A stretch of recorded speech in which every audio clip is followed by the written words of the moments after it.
Hello, my name is Mitch. I'm 40 years old, and tomorrow I'm going in for my first colonoscopy.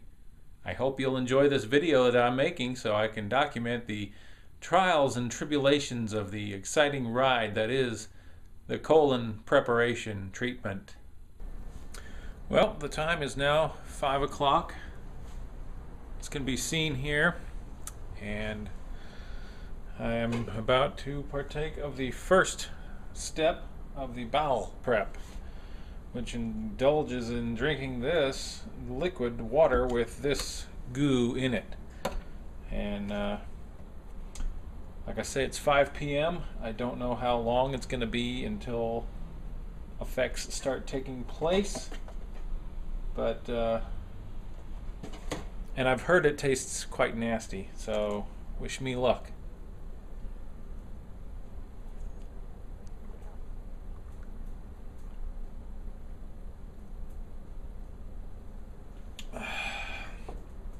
Almost minty.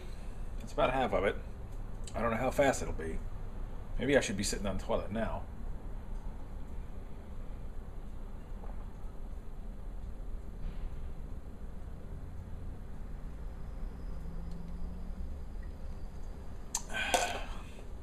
It's kind of like a cotton candy-ish.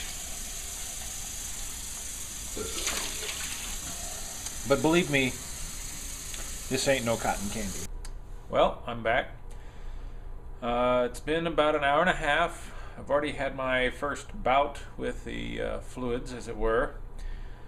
I guess it wasn't what I expected. I wasn't sure if it was just going to like launch everything out in one shot or what. But I'm kind of glad it didn't, because you never know what could happen. But the only thing I feel right now is a few gut rumblings, kind of like in the abdomen area. But, you know, just a little pressure. Of course, maybe that's whatever it is building up and launching it through or something. But, you know, it's not like I feel the need to just make sure I'm within 5 feet of the toilet all the rest of the evening. Which is good, which might lead me to think when I get to the second half of this, I'm not going to get no sleep whatsoever, because I was afraid that I'd be drinking this and every 5, 10, 15, 20 minutes I'd be getting up, dashing to the restroom, and, you know, getting no more sleep whatsoever, especially since I have to take this next dose at 4:30 in the morning, which is going to be fun waking up to do anyway. I may have to pee a whole lot, mainly because you know, you drink the solution of 16 ounces plus again another 32 ounces within an hour. So that alone will keep me up probably for a bit. But right now, it's not so bad. And we'll see how it goes from here on out. Hello, it's me again, your friendly neighborhood colonoscopy participant. It's now about 8:25, if you can see on the clocks there. And doing pretty good. You know, made a number of trips to the restroom. Thought it would be nice to go out and get myself a treat, as it were. So I thought I was going to go get some gelato or some Italian ice or something, you know, just as long as it's ice and no milk and nothing like that. Just to, you know, pass the time. Because I figured, okay, I'd just gone to the restroom and I'm good for another 20 minutes.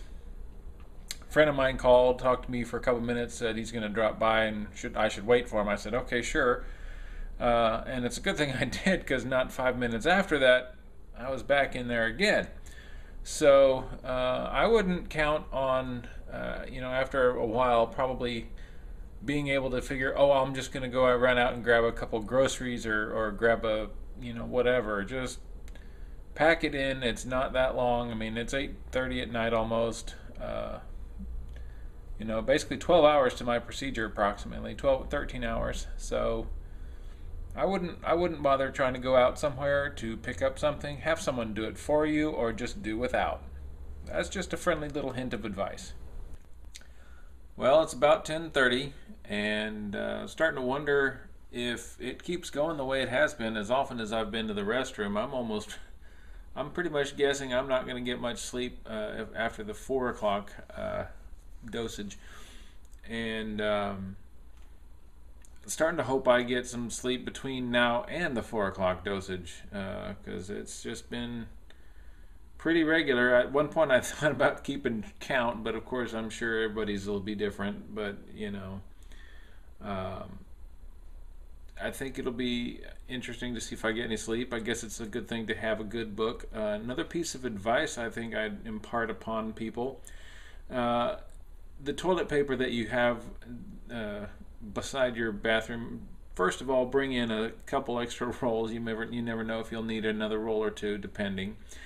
But also, I would choose an absorbent or a soft one, not necessarily absorbent, excuse me, but a soft one, because as often as you're going to the restroom and having to clean up after yourself there, you could start rubbing yourself kind of raw, and that would start getting painful after a while. So be be gentle with yourself, and take precautions in that manner if you can.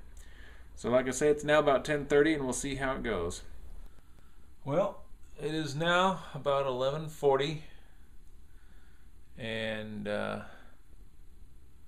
not sure if things have slowed down or not, but you might have noticed the change of location here. I've decided to try and get a little sleep, or at least do some reading and maybe drowse off. We'll see what happens if I'm not waking up every 20 minutes or so. But considering I'm going to be waking up at 4:30 for the second dose, which is a scheduled time for me to take my second dose of the fun-filled liquid, we'll see if I can get some kind of sleep between now and then. And if not, well, I've got a lot of reading to do and a couple of books, so we'll see how it goes.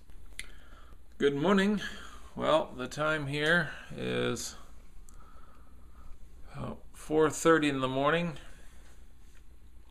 and a couple of good things. One, it did slow down a little bit throughout the night after I went to bed, and I did get a little bit of sleep off and on. I only had to wake up, I think, twice between 10:30 and 4:30.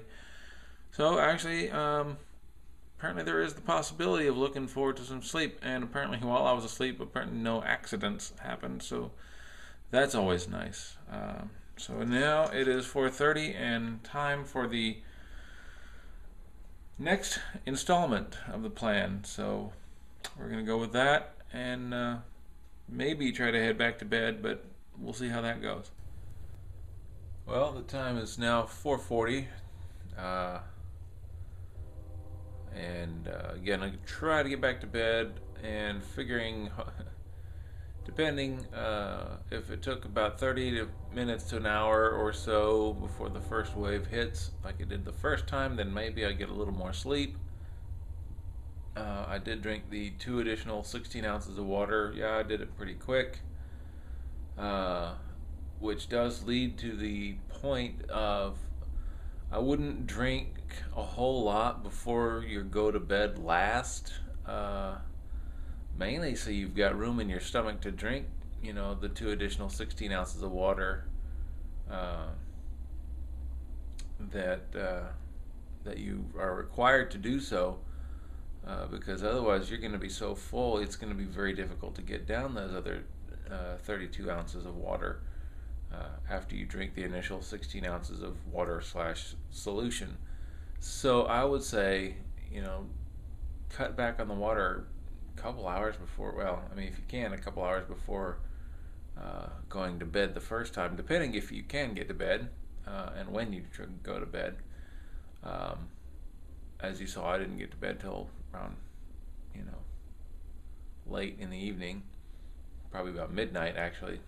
So that might be a help for some. That way, when the time comes to drink the next part, you can do it and actually get down that other 32 ounces within the hour. So hopefully, and of course, it was a little more difficult getting it down, I guess, only because you know what the solution is going to taste like now, and you might have a slightly more of a gag reflex. Not really a gag, but just kind of like, no, I don't want to drink that.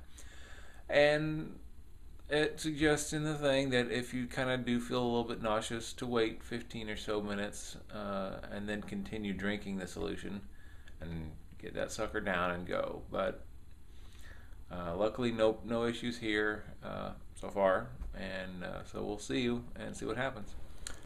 Well, it is the morning after, about 8:30, about an hour from the time I have to be there. It's been an interesting night. It seems about 30 minutes to an hour after I had the second dose, I was pretty much up every 10 minutes, going to the bathroom just constantly. So didn't get a whole lot of sleep last night after that, but it was nice just to climb back in bed. It was warm and lay there for a bit until I had to get back up. But it was fairly constant. But this morning, it's like I say, now it's 8:30. On the paperwork, it said what's left should be like of a yellowish or a greenish color. Of course, if it was green, that would be something I would seem to go to the doctor for. But it has reached the color that apparently it should be. But the only concern I have is it gonna stop in time by the time I get there, or is it gonna stop in time for me to be able to drive up there, because it's probably gonna take me 15 to 20 minutes to get there. So make sure to pick a doctor's place closer to you, or maybe stay with a friend or something the night before, close to where the appointment's going to be at. That way, just in case you don't think you can make it, or else take a route that stops by a lot of convenience stores, something like that. So, as far as I know, that's about it for this experience of the colon prep solutions for getting a colonoscopy. And we'll see how the actual colonoscopy goes in about an hour and a half or 2 hours. So, y'all have a great day. Well, it's about 2-3 in the afternoon now, after the procedure, which went well. They've only took one biopsy, and they'll send it off, and in a couple weeks they'll get results and such. But all in all, of course, I came back, had a good nap while I was there, and came home and had another little nap, and fortunately was able to eat something. The only issues I had after the procedure is a little gas, because apparently they blow air so they can see better or something like that. And after that was gotten rid of in the normal fashion, everything seemed to be fine. I feel fine. I had me some lunch about an hour and a half ago. They said I could eat pretty much anything. Of course, I figured I don't want to overdo it, so I kind of had some soup and just some chips to make it easy. I didn't want to run out and grab a burger yet. But other than that, it seems to have gone well, and hopefully this was of some use to people out there. It's just a couple of day procedure of getting ready for the whole thing, and it's definitely something different, and one thing that I'm glad is not a yearly thing like a physical. It's just every 5-10 years, they say to do it. Hopefully this has been of some help to y'all, and good luck with yours.